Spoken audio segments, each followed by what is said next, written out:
तो 60 day hard channel का day number 18 है। तो आज मार्केट स्पेशली बैंक निफ्टी पूरा दिन एक रेंज के अंदर कंसोलिडेट करती रही, जिसकी ऊपर की रेंज 760 थी और नीचे की रेंज 640 थी।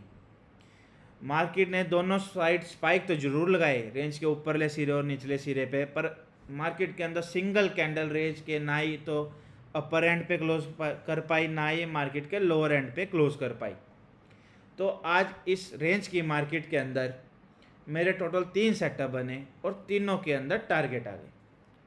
तो सबसे पहले तो आज मार्केट गैप डाउन खुलती है और अपने क्लोजिंग प्राइस के आसपास जाती है, और मैं आपको अपनी हर वीडियो के अंदर बताता हूँ कि closing price always act as a support और रेजिस्टेंस। तो मार्केट गैप डाउन खुलती है तो ये क्लोजिंग क्या बनी, अपनी रेजिस्टेंस बनी। तो जैसे ही मार्केट यहाँ पर एक रेजिस्टेंस लेती है तो मैं हमेशा एक पुल बैक का वेट करता हूँ, ताकि मेरे को एक स्टॉप लॉस रखने की जगह मिल जाए मार्केट के अंदर। तो जैसे ही मार्केट एक पुल बैक देती है तो वैसे ही मैं उस पुल बैक के लो के नीचे, यानी कि इस रेड कैंडल के लो के नीचे ऑप्शंस चार्ट के अंदर मेरी एंट्री प्लेस कर देता हूँ और इसी रेड कैंडल के आई का स्टॉप लॉस रखता हूँ, और इस ट्रेड के अंदर मार्केट मेरे सारे टारगेट दे देती है।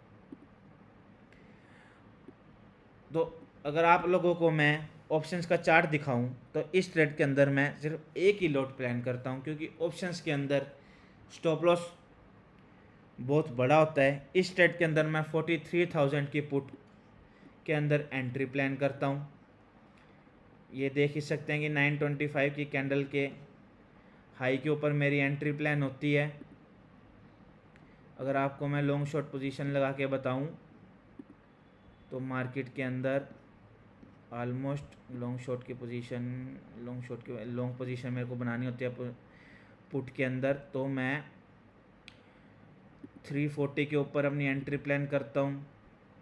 और इस रेड कैंडल का अगर मैं लो का स्टॉप लॉस रखता तो ऑलमोस्ट 60 पॉइंट का मेरे को स्टॉप लॉस आ रहा था, जो मेरे रेंज के रिस्क के बाहर है। तो इस ट्रेड के अंदर मैं 30 पॉइंट का स्टॉप लॉस प्लान करता हूँ और 30 पॉइंट का मेरे को टारगेट प्लान करता हूँ। और इस ट्रेड के अंदर मार्केट, अगर आपको मैं दिखाऊं तो 60 पॉइंट भी मार्केट टारगेट दे देती है, जो मेरे रूल के खिलाफ है, बट 30 पॉइंट का मैं स्टॉप लॉस रखता हूँ और 30 पॉइंट ही इस ट्रेड के अंदर मैं सिंगल लॉट के अंदर बुक कर लेता हूँ। उसके बाद चलिए बैंक निफ्टी चार्ट पे चलते हैं और देखते हैं कि दूसरा ट्रेड मेरा कहाँ पे बना।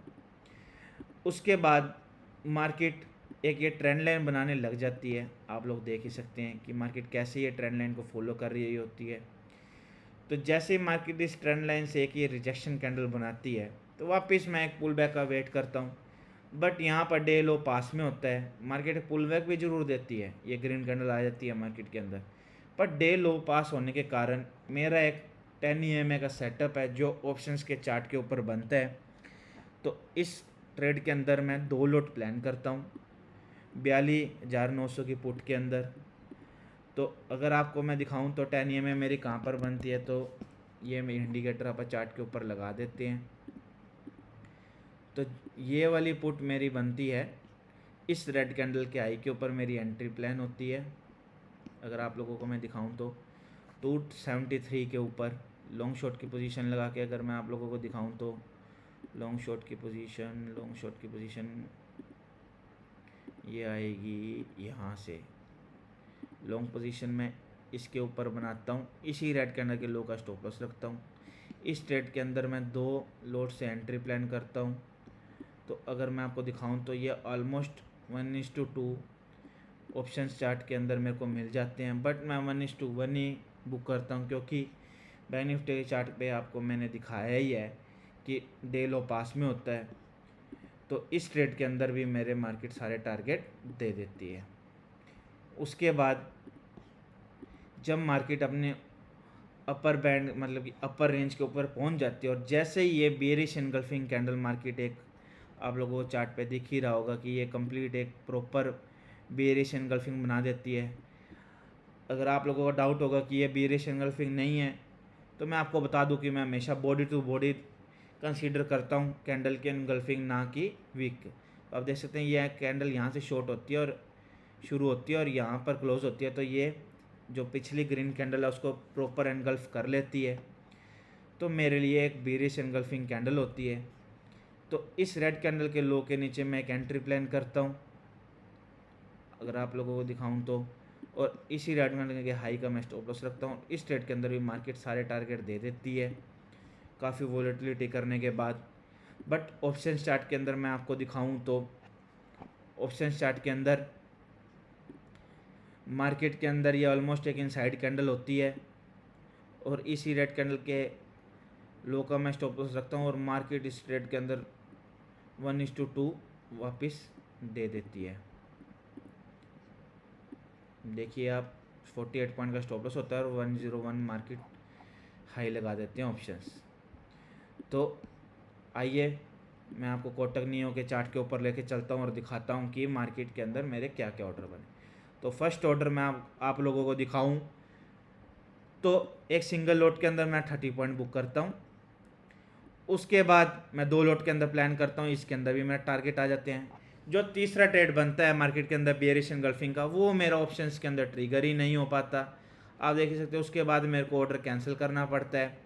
तो उसके बाद मार्केट 303 का मेरा एंट्री प्राइस होता है, और अगर आपको ऑप्शन चार्ट पे आपने देखा है तो 303 वापस मार्केट के अंदर ऑप्शंस आते ही नहीं है, जिस करके ये ऑर्डर मेरा स्किप हो जाता है। तो ओवरऑल आज मेरे को अगर मैं दिखाऊं तो प्रॉफिट हुआ है 1077 का, डे नंबर 17 के डे नंबर 18 के ऊपर।